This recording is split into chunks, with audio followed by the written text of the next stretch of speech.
And we're back with another episode of the Branders Magazine, Talking with Branders podcast. I'm your host, Stephen Bacant, and today we are very fortunate for an amazing episode with the one and only Maria Brasil. She's a consultant, a writer. She's the founder of Essence Branding and a former TEDx speaker. So I'm excited. I can't wait to jump in. Maria, welcome to the show.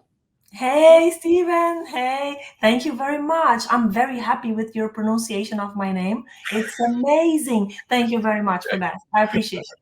Well, that's the whole episode. We'll see you guys later. Maria, for those who have no idea who you are and why you have such an iconic last name, why don't you tell the audience a little bit about yourself, a little bit of an elevator pitch? Okay, perfect. So I'm Maria Brasil, from Brazil. So that's my surname, my family name. And I'm an entrepreneur. I own a consulting firm on branding called Essence Branding. It's a consulting firm focused on manifesting the essence of each company, of each organization. We are proud to be a 100% female company. We are also a B Corp. And a little bit about me. So I'm a consultant, I'm a writer. So I have my book called The Defendant's Speech, where I talk about conscious capitalism and marketing. I'm also a TEDx speaker. I'm a professor at the university and of marketing and branding topics. And I don't know, above all, I like to say that I'm just passionate about helping people and organizations build brands with soul. That's it. You are what I like to call an underachiever.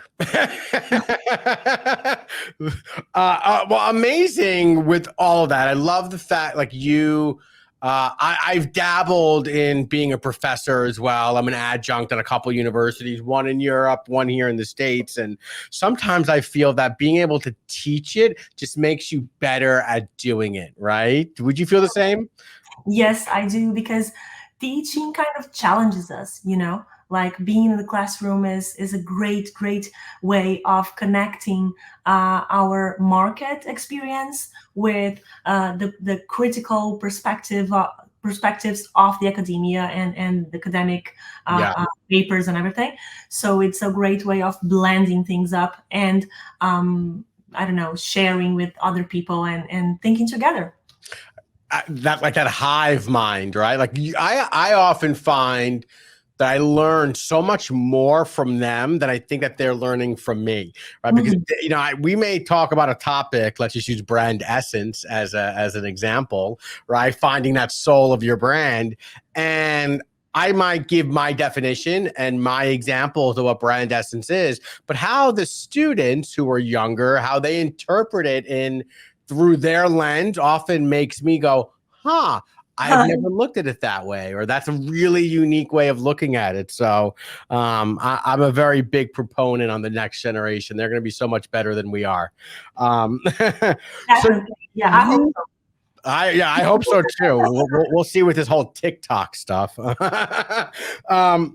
So you have a consultancy called Essence Branding, and what an amazing name. Like, talk to us about why you chose Essence Branding and how that permeates through your work.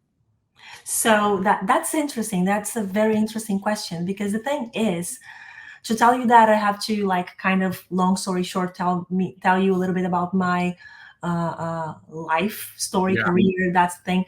I always loved communication, marketing, branding since school. I loved design and art and everything. So I studied that, and I started working at an agency, and I had the opportunity to serve large clients, global clients. It was amazing. But something was intriguing me. Something was not really connecting. I always thought, is it life? Just work for a company, get a paycheck, go home, pay your bills, and that's it. What am I doing at the end of the day to offer to people? Really. And that kind of started bothering me. So I was starting this kind of crisis. I don't know. So someday, someone just presented me in a business meeting or something this book called Conscious Capitalism at the time, and I like ate it down, like I really loved it. And Yeah. I thought at the time the book brought me some answers for some questions that I Yeah. had, like what should we do on while working with big brands and having this opportunity? What can we do? What else can we do? So at this time, I started observing that the way communication, marketing, branding were done inside those companies, there's something missing. I thought it was not the right position. Yeah. I'll explain. Normally, what I saw was that I'm talking about top level executives hiring some agency, so together they could like build some marketing campaign or positioning or brand project together, and that would go to the street, and the people inside the company, the employees, the people who were responsible to really be and manifest that same kind of values and something, they were not connected to that. They didn't feel that Mm. they belonged to that. So Mhm. I thought, isn't it wrong, like the communication being made from outside in? Because it was supposed to be made from inside out. Yeah. So inverting that kind of thing is where we see the necessity and the importance of putting maybe marketing and people development together to build something that can be very genuine, very authentic, and starts from inside. So the name Essence is because we aim to really go deep into the company's values, purpose, vision, what that company really, really wants to express to the world by the view of the people who are inside there. Then, Yeah. so that way, things can be much more genuine. Things can be much more real. So that's why we say that we want to help companies to reveal and manifest their true essence. So we help them to build branding and marketing projects from inside out. So that's it. I fully 1000% agree with you. Like I've seen too many companies try to stick the lipstick on the pig, as we say, right? I've seen too many companies just I love try that. try to take a shortcut, right? And there is no shortcut to building legacy, and there's no shortcut to building a brand that people want to not just buy from or leverage or use, but join. Right? People, as consumers, we want to join the brands that we buy from. And so kudos to you for seeing that early on in your career. I think back sometimes to my early days as a career as a marketer, and I was just about, we got to get kind of like the using bad psychology tricks just to try to get people to do things. And then I had my epiphany. I had my aha moment because of Simon Sinek's Power of Why. And I remember exactly where I was the day that I watched that TED Talk for the first time, and my life changed. And that was it. Like all of a sudden I understood. It was like, my awakening. And so I love that you have found that, and that you are so passionate about bringing that forward to your clients. When we talk about conscious capitalism, you are a B Corp, and I know it is not easy being a B Corp. What made you want to try to pursue? Because I know it's a long process, it's expensive, but why was it so important to you to make sure that Essence Branding was a B Corp? Walk the talk.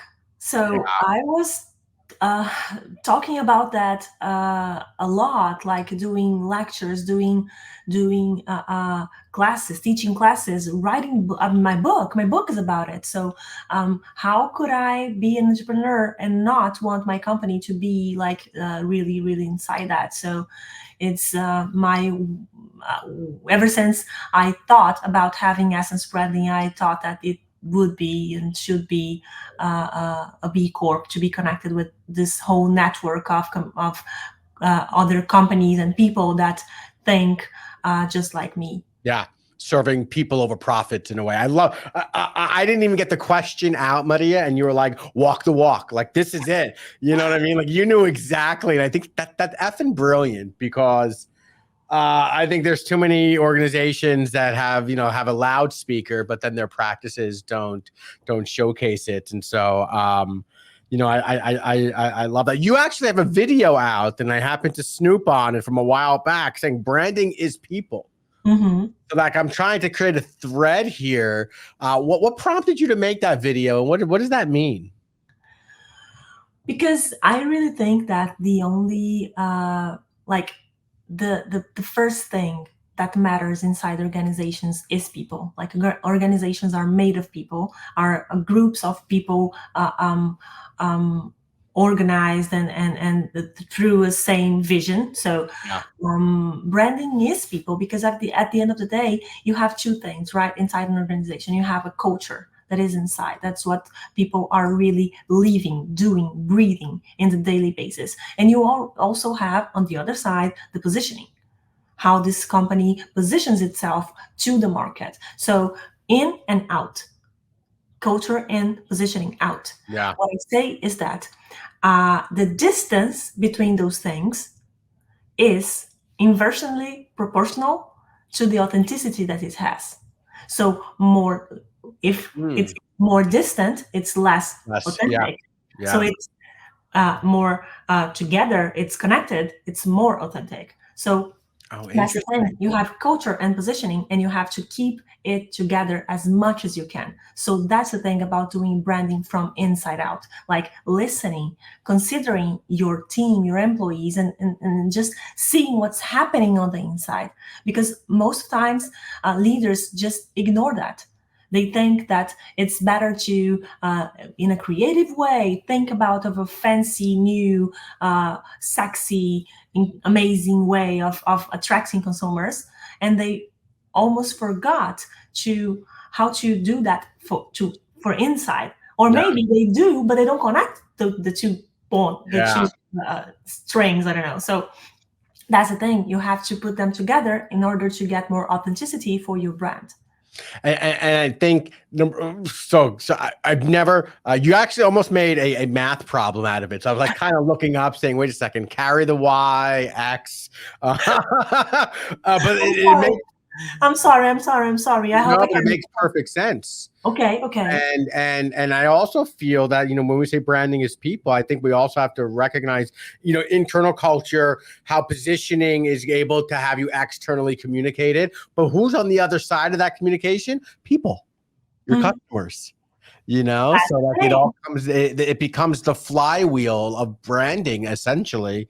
And I think that's really something that I think no matter what size business you are, you could be a very small business that has a very niche product that isn't doing a lot of sales, but you could take the same strategy.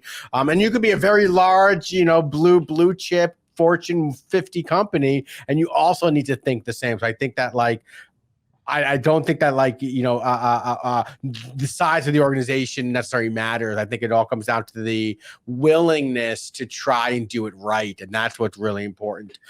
Absolutely. And of course, for different sizes and different industries, it's more or less difficult or challenging to do that and to make it happen.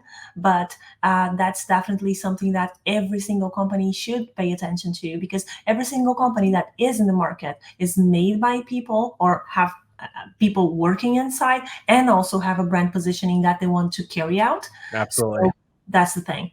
I was telling you earlier about that aha moment that I had early in my career. The client that I was working with at the time was a Las Vegas hotel, and we were doing a rebranding for this Las Vegas hotel. And the first thing that we ever did before we externally launched our new communication and externally launched our brand campaign, we launched it internally first, and we celebrated the employees and we documented some of their stories, because some of their stories were so powerful. Like who had been there from day one, right? The opening of the hotel in 1988, and it's like 2011 at this point, right? Who talks to their plants because those are her babies in the atrium in the beginning. And it's always stuck with me on how I call it back of house. It's a restaurateur, and you have front of house, which are like the servers and the people in the restaurant. You got the back of house, which are the cooks and the dishwashers and all those people. Like, if you don't get the back of house in order, it doesn't matter what happens in the front of house, because the back of house is where all the infrastructure is. It's where all the growth happens. And I think you're just reiterating that by just saying it's about the people. You got to make sure the people on the inside are aligned and are with, you know, the culture and the positioning before you ever think about launching externally. Exactly. And you know what, Stephen? I love this restaurant metaphor that you just put, because if you think about a restaurant, like, no matter how good and how beautiful the facade, how facade, right? Yeah, How facade. Yeah. beautiful is how great is the service through the waiters and everything. If the food is not good, if the thing that is produced in the inside is not good, that is what will determine the feeling of the consumer at the end of the day. So Right. not no lipstick on the pig, you know, like, No, just make things real. And yeah. the more real you can make things, people will realize that. And the other thing is that I heard at some point a quote that said, "There's no place to hide in a transparent world." And what with internet, what we're seeing is like that. Everything is available. You can see everything. Information is out there. So in a world that is increasingly transparent, making things together, connected, culture, positioning is very, very essential for the brands to get this authenticity and real connection with their people inside and outside. What about the companies? Like, what do you say to companies that don't think like this? That they're just, all they care about is fulfilling shareholder responsibility. All they care about is sales. They don't necessarily value the brand. When you come into contact with a CEO like that, how do you handle that conversation? Okay, so let's split that in two. Okay, if they don't, like you said, they don't value the brand, you might see why they don't value the brand. Like, are they a commodity in a company? Maybe the brand is not valuable for them. Okay, that's okay. If they are not a commodity company, I don't see in a way in which is a world in which a CEO wouldn't see the value of the brand. Because the brand is what gets you to have more elasticity on your price, on your market value, on your brand equity and everything. So that's one conversation. If you're asking me about if a CEO doesn't see value on enhancing culture inside or on connecting things inside, and that's very, very common. The thing is that, okay, maybe you're not ready for that enough yet. And I have had a lot of companies that reached me just to do that. Let's just do like the external part of the thing, just real quick, just to. And I'm sorry, I cannot do that. And that's been my answer for all these years. Like, I don't build just facades. I have to build the whole entire project. And I understand that it sometimes is something that not all executives have the I don't know, the mindset for that. They're not prepared for that. Maybe they don't have the timing. Maybe they don't have the company is not on that point yet. Maybe they don't have a lot of resources. Maybe they don't have the resources now, but that's something that, despite of you working with me or not, I just want to introduce you to a new perspective, and let's see what emerges on that. And but between us two, it's been lots of times where people just say, okay, I don't have resources for that right now, or I don't have time for that right now. Let's talk again in a while. And then they come back like 6 months, 1 year later saying like, oh my God, that made I missed that so much because I did something that was only like an external part, and I didn't address the internal culture aspects and the people aspects. And now I see how my project is not fundamented as I wish it would have been. reminds me of the famous quote, the best time to plant a tree was 20 years ago. The Mm. second best time is right now, Yes. and how many times, but my career too, you know, you get a CEO with big aspirations. They learn about the process that it's going to take. They get scared. They go a cheaper, less process driven route, only to come crawling back and having spent double the amount of money or double the amount of time investment. And, if you think doing it right is expensive, imagine doing it wrong over and over again, right? Mhm. It's, that's really expensive. So in your business, Maria, how hands-on are you with the projects? Because it seems like you're doing a lot. You're speaking, you're teaching, you have your hand, and I have the same syndrome, so I understand. But like, how are you able to do everything that you're doing, but also work on really high value, high impact projects? Okay, that's a great question. First of all, I have a great team, and I think that can be the answer. So a team can It is help the us. answer, yeah. But the second thing is that I am a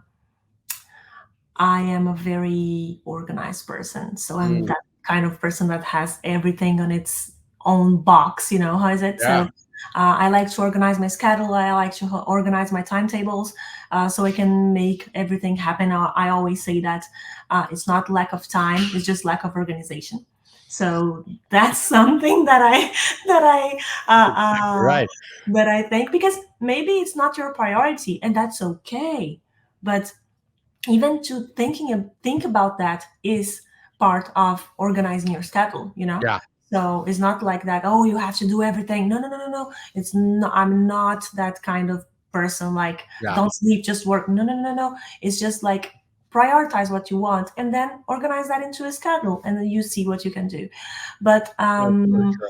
uh talking directly to your answer, like, how hands-on am I? So I always like to meet all my clients, and we have like sequences of workshops in our immersion moments. So I facilitate some of those workshops, some not. Like, while we speak, uh, um, we are having a workshop with the client now, and my team is just doing that. So Yeah.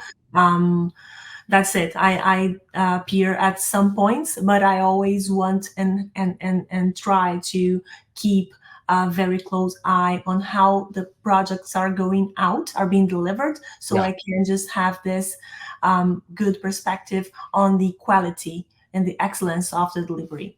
I think that it's real. I'm glad to hear you say that. There's a lot of within the branding world, a lot of people that we chat with who, I don't want to use the term control freak, but they need to have control over everything. And I think to a point that's important. I think setting, for someone like yourself, probably setting a POV, a point of view. This is our strategy philosophy. This is our philosophy as an agency, Mhm. bringing in the right people, training the right people, but then letting them do what you brought them in for. That is the formula for scalability. And so I really Mhm. appreciate you saying that. Mhm. One of the questions that I had written down and I was really anxious to ask you is, you're from Brazil, Mhm. about the South America, a whole different continent, a whole different area of the world. Now you're in London currently, and I'm sure that you've worked with brands from all over the world. From a global perspective, how does branding differ between continents and between different cultures? Is there a difference?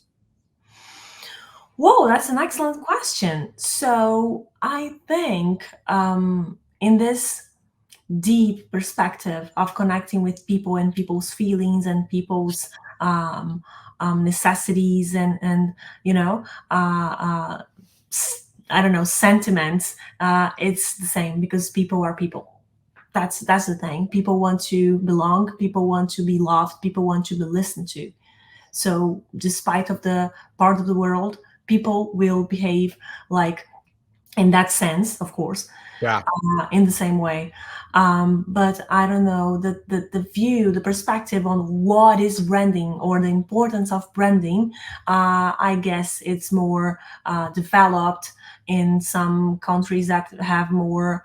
Um, I don't know, developed industries as well. Or So we're developed talking about economies. USA, or you're talking about the UK, for instance, those perspectives on how branding is important, essential, and how the concept of a brand can be so valuable. I guess it's in those kind of places, it's more valued. It's not that in Brazil it's not, but it's different. Like it's something that some entrepreneurs, some leaders, some CEOs are like starting to realize as the time passes. So yes, that's a difference in perspective, but not in like how people behave inside Right. Because beliefs are regarding beliefs, their right? belief. Like human beings, like we have beliefs and we have behaviors. And I don't know, I think about this. I think about like a third world country that has a developing economy. I think about like maybe nations in Africa, right? Where I don't know, a lot of my colleagues are saying, "Oh, Africa is the next." You hear it on the news here, especially like business news, like the African economy is the next China, or is the next like kind of like big economy that's going to be hitting in the next couple years. So it makes me think like, how will brands navigate like being, because you can't go into a developing economy the same way that you are in a developed economy. So, for example, I don't think Coca-Cola can hit a nation, or maybe Coca-Cola is a bad example, but like you don't want to go into a nation and be tone deaf. And I think that's what I'm, Mhm. like, I think, if you do, you're not taking into account perhaps just the nature of those human beings. And so I don't know. I don't know if you know what I'm getting at here. I might just be rambling a little bit, but I just think that like we have to be culturally aware. I think brands need to be culturally aware of where they're going as per their business strategy, and then think about ways to enter into that market in a way that isn't destructive, right? Like you don't want. I think about like I'm going to go to Coca-Cola. You don't want Coca-Cola going into some developing country in Western Africa with big red trucks and be like, "We're here, go America, go Coca-Cola." I don't think that works. We have to be culturally sensitive, right? Absolutely. And you know what's the best answer for that? Branding is people. We go back to the same thing, because how can you communicate? How can you connect to people if you don't know them? If you don't really, really investigate what they are feeling, what they need, what they want. So that's the thing about branding being people. It's at the end of the day, it's all about people. I have studied this whole time and saw in agencies and in places that I worked this kind of demographic uh, uh, view of people. So this person is a male, female. It's this class. Yeah. They earn this amount. They live in this part of the world, and that's it. So, but okay, what that person want? What is that person seeing around them? What is that person listening to? What are they like pursuing in their life? Yeah. So that's the thing. When you don't understand people, you cannot build a brand. Yeah. If you Well, don't understand demographics are people, so you cannot build surface level. I Mm. think you have to get into the psychographic and ethnographics of people. Like, if they use your product, like what kind of social benefit are they getting? What kind of emotional benefit are they getting? What pain Yes, points are you solving for them? And I think that I think brands are so quick to here are my demographics, but never really critically think about their customers. And I don't know. Marty Neumeyer talks about, I'm sure you're familiar with Marty. Mhm. He talks about this notion of designing your customer zero. And I've always thought that was so interesting, right? Like as a brand, if you had to design your customer, what would that customer, what would they say? Why would they want to use your product? Why would they only want to use your product? And then from there, you go ahead and find that audience because that audience is out there. I think that's such a fascinating thing. I think too many organizations are just putting it into chat GPT. What are my demographics? And here they are. And you're like, what the fuck is that? Like, that's not good. That's not going to get your brand anywhere. Yes, that's the thing. That's just as I What's said. your branding? If you don't know people, you cannot build brands. Yeah. That's the thing. This is why I think that like the best branders are the people who probably flunked out of psychology school, but like have retained so much because at the end of the day, we're psychologists. We Mhm. are really interested in creating myths around brands and creating stories. And we're just a really interesting. I love hanging out with branding people because we're the most interesting people that have such varied experience, but we all Mhm. kind of want the same thing, and we want brands and businesses just to be better. Yes, you know something, Stephen. That's interesting. When you talk about the backgrounds, I have two people in my team that they don't have any branding, marketing, communication backgrounds. They are from the HR industry. So they People, came from HR, they came from people. And when and they came saying, Maria, I don't have no experience in branding and marketing, and I don't know any of those terms or anything. And I said, no problem. The technical part, we solve it to you. I just want to see your perspective on things. yeah, So that's very interesting because when we put those people together and we put the creative minds to connect with those other people sensitive minds, you can build very, very interesting, deep, and meaningful things for yeah, people. Things that are really that really matters for them. that's You know. exactly right. I read this article recently on how branding, advertising, our industry is more like a trade than a degree, than a career that requires a degree. So, as an example, when I say trade, you learn on the job, right? Like as a creative strategist, I know myself, like you can't. Sure, you could take classes and you Mhm. can get a degree in branding, or you can go to ad school. And there's only a couple that are really good, but you can go to ad school and get a degree in advertising. But like, that doesn't really mean anything.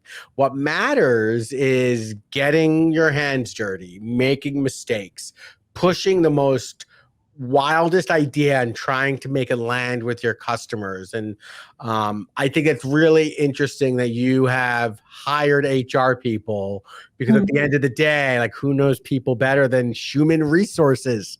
They have Yes. human in their job title, like Absolutely. And how can I talk about brand culture, organizational culture, if I don't have people who really, really can address that in depth yeah. inside my organization, right? Yeah. Yeah, that's absolutely true. Maria, I love chatting with you. I hope to have you back on the show soon. Like I said, if you're ever in New Jersey, come by the studio. But for everyone watching and listening, how can they get in touch with you? What are your URLs? Where do you live online? Tell us. Okay, that's great. So I'm on LinkedIn as Maria Brasil, Brazil with an S. It's important to say. I'm on Instagram as Mari, Mire, Brazil, underline, underscore. And my website for my company is essencebranding.com.br. But it's entirely in English, so everybody can, English, Spanish, and Portuguese. So Oh, everyone can enjoy. that's amazing. For more on the Branders Magazine Talking with Branders podcast, go to brandersmagazine.com. And for more on me, my little place on the internet is stephenbacanta.com. And until next time, everyone, as I like to say, peace and then some pizza. Ciao.